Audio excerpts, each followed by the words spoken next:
20h sur EDN Télévision, mesdames, messieurs, bonsoir, bienvenue au sommaire de ce journal. Le ministre des Infrastructures, Alassane Seydou, a lancé ce mardi dans la ville de Kétou les travaux de construction de la route qui relie Kétou à Savè. Nous en parlerons dans un moment. Et puis en interactualité, la conservatrice allemande Ursula von der Leyen est élue de justesse présidente de la Commission européenne. Elle succède ainsi au luxembourgeois Jean-Claude Juncker. Commémoration aujourd'hui de la mise en échec de la tentative de putsch de 2016 en Turquie, une occasion pour le président Recep Tayyip Erdogan de se poser en défenseur de la nation dans un contexte économique et politique difficile. Ce sera tout pour les titres.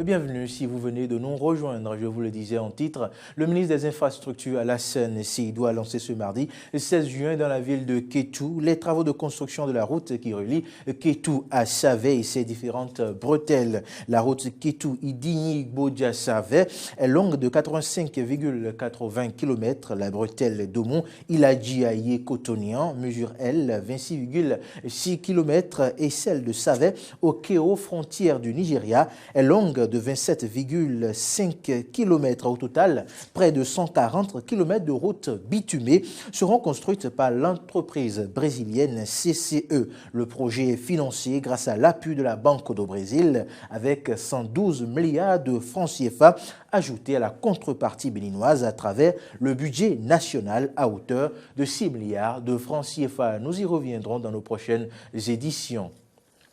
Dans un autre registre, les épreuves écrites de la session de remplacement du baccalauréat, session de juin 2019 a démarré. Sinon, les épreuves ont démarré ce lundi 15 juillet 2019 au centre de composition du CEG Sainte-Rita. Fontenelle-Ressou et Fiac-Voitan sont allés faire le constat.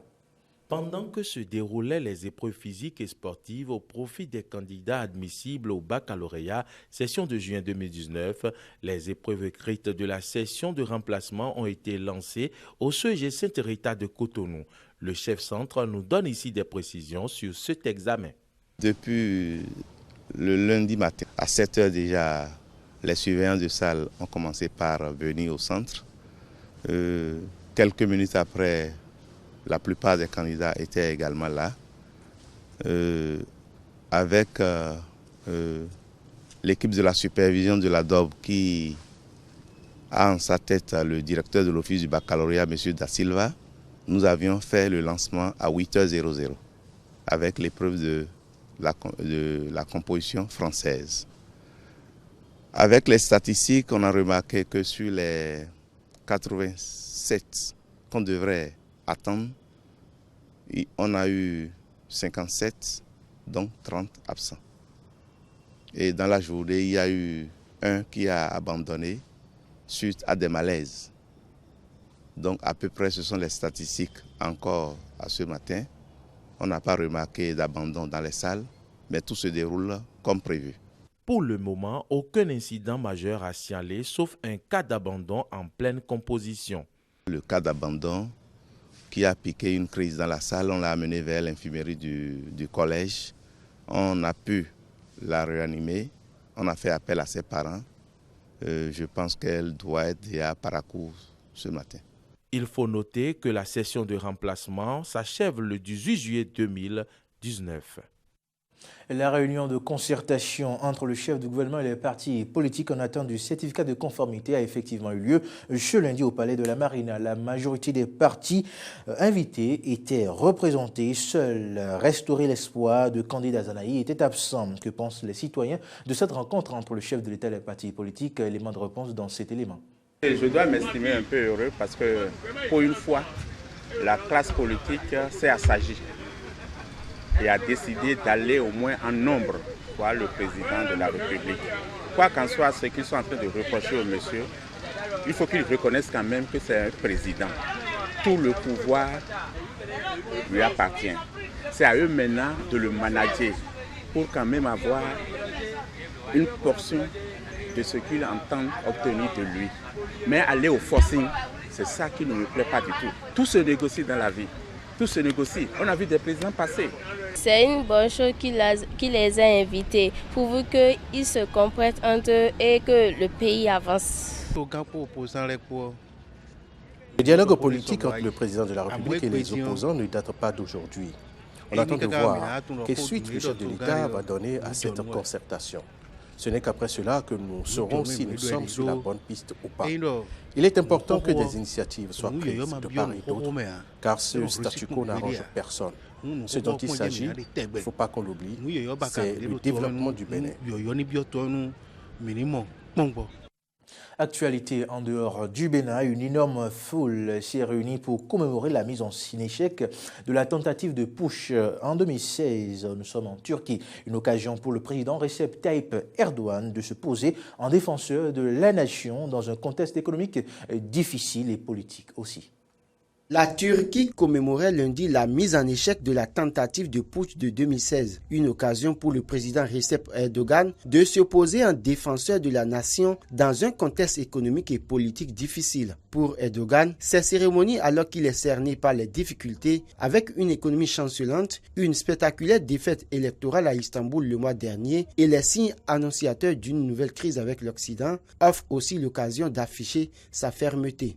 Les hommages ont commencé à la mi-journée avec le dépôt par le chef de l'État d'une gerbe de fleurs au pied d'un immense monument établi devant le palais présidentiel. Il y a 3 ans, dans la nuit du 15 au 16 juillet 2016, des éléments factieux de l'armée ont tenté de s'emparer du pouvoir en bombardant des sites stratégiques à Ankara et en déployant des chars dans les rues de la capitale et d'Istanbul. Selon l'agence de presse étatique Anadolu, 8000 militaires ont pris part à la tentative de putsch cette nuit-là, utilisant notamment 35 avions, 3 navires, 37 hélicoptères et 114 blindés. L'intervention d'éléments loyalistes au sein des forces de sécurité et de milliers de partisans de Erdogan descendus dans la rue à l'appel du président avait permis de mettre le putsch en échec. Le 15 juillet, nous avons surmonté une grande épreuve.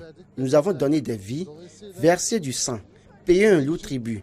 Alors pour nous, le 15 juillet, ça signifie reprendre la possession de notre patrie et de notre drapeau face à Feto et aux puissances étrangères.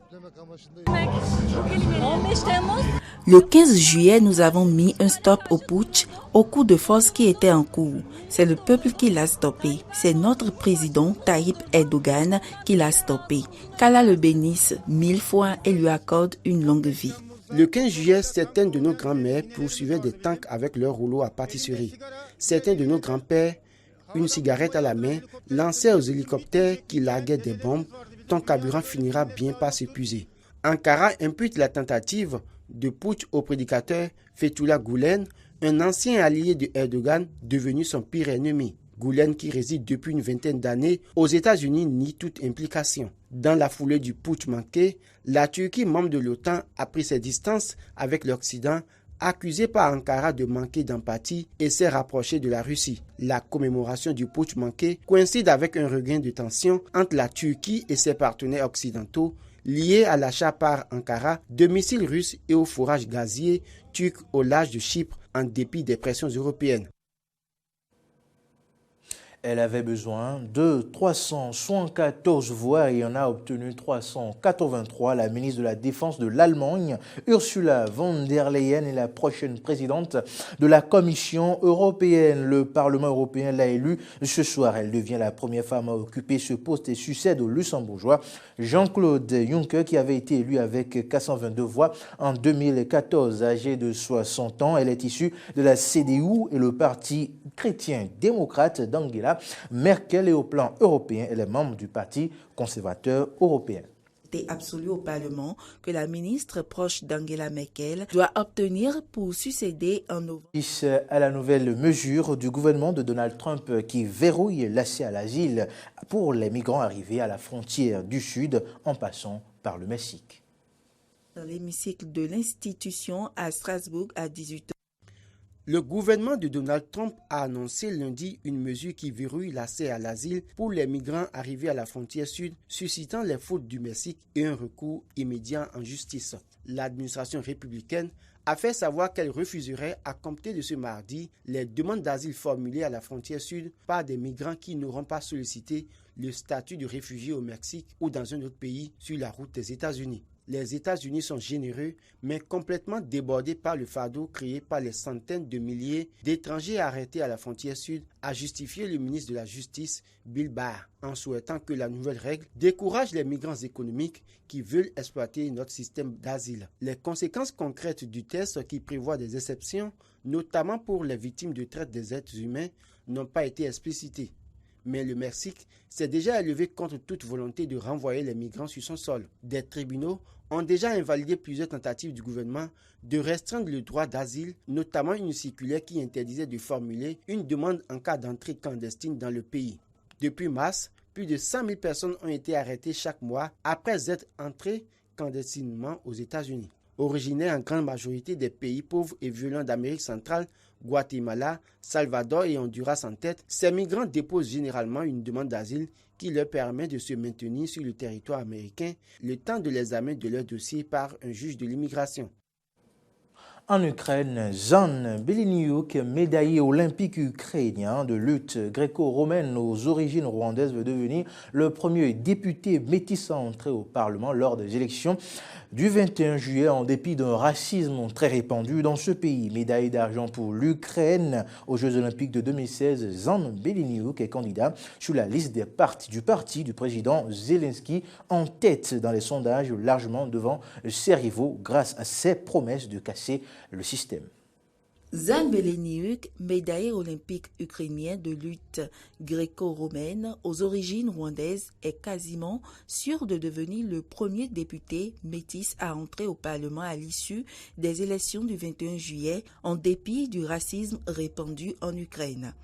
Médaille d'or aux Jeux olympiques de 2016, Zhan Beleniuk est numéro 10 sur la liste du parti serviteur du peuple du président Volodymyr Zelensky, en tête dans les sondages et largement devant ses rivaux grâce à son image de nouvelle force politique opposée aux vieilles élites. Selon les prévisions des sondeurs, sauf coup de théâtre, cette 10e position lui assurera d'être élu haut la main. Beleniuk, qui a grandi dans un petit appartement à Kiev, est le fils d'une couturière ukrainienne et d'un pilote rwandais tué lors de la guerre civile qui a décimé ce pays en 1994.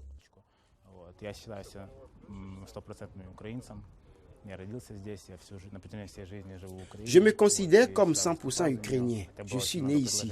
J'ai toujours vécu en Ukraine. J'ai toujours joué pour une équipe ukrainienne. J'ai eu beaucoup de propositions de changer de nationalité et de rejoindre une autre équipe, mais j'ai toujours cru en ce pays. Je sais que tôt ou tard, il y aura des changements positifs.